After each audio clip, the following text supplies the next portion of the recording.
Grognement sourd, ses crocs légèrement visibles. Shadow suivit, son corps tendu, prêt à agir.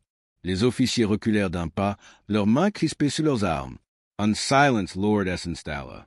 Aïsata savait que la moindre erreur de Sapa pouvait transformer cette confrontation en quelque chose de bien pire. Titan, Shadow, au pied, dit-elle calmement, sans détourner les yeux des officiers. Les deux chiens s'assirent immédiatement, mais leur regard restait fixé sur les hommes en uniforme. L'officier principal, celui qui avait parlé en premier, sembla déstabilisé. Il s'attendait à ce qu'elle panique, mais elle restait immobile, ancrée dans une assurance qu'il ne comprenait pas. « Vous n'avez toujours pas répondu à ma question, » dit-il, sa voix montant d'un ton. Aïsata croisa les bras, son attitude défiant leur autorité. « Et vous n'avez toujours pas donné de raison valable pour m'arrêter ici. » Les officiers échangèrent un regard. Le plus jeune, visiblement nerveux, murmura quelque chose à son supérieur. Aïsata capta le mot « militaire » dans leur échange. Il savait qui elle était, ou du moins, il commençait à le deviner. « Madame, nous devons vérifier votre identité et votre présence ici », insista l'officier principal, mais sa voix manquait de conviction. Aïsata inclina légèrement la tête. « Vous l'avez déjà vérifié. Vous avez ma carte d'identité. Vous savez que je suis une ancienne militaire, décorée pour mon service. Vous savez que je travaille avec des chiens d'assistance pour vétérans. Alors, pourquoi suis-je encore ici ?»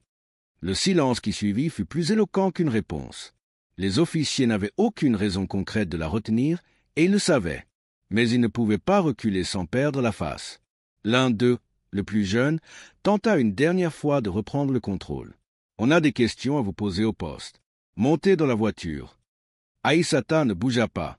Elle savait que monter dans leur véhicule était un risque qu'elle n'était pas prête à prendre. « Je ne vais nulle part sans une raison claire. Vous n'avez rien contre moi, et vous le savez. » À ces mots, Titan se leva, suivi de Shadow. Leurs mouvements étaient synchronisés, leurs yeux perçants fixés sur les officiers.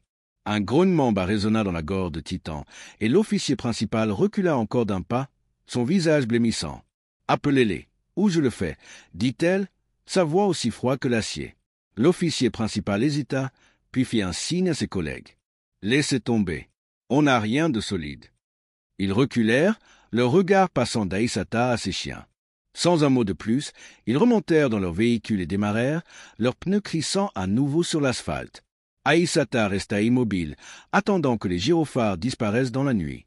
Puis elle se tourna vers Titan et Shadow, leur tapotant doucement la tête. « Bon travail, les gars !» murmura-t-elle avant de reprendre son chemin vers chez elle. Le lendemain, elle déposa une plainte officielle auprès du commissariat. Elle décrivit l'incident avec précision, mentionnant les noms des officiers, qu'elle avait mémorisés grâce à leur badge. Elle exigea une enquête formelle sur leur conduite, invoquant un contrôle abusif et un comportement discriminatoire. L'enquête fut ouverte et les officiers furent suspendus en attendant les résultats.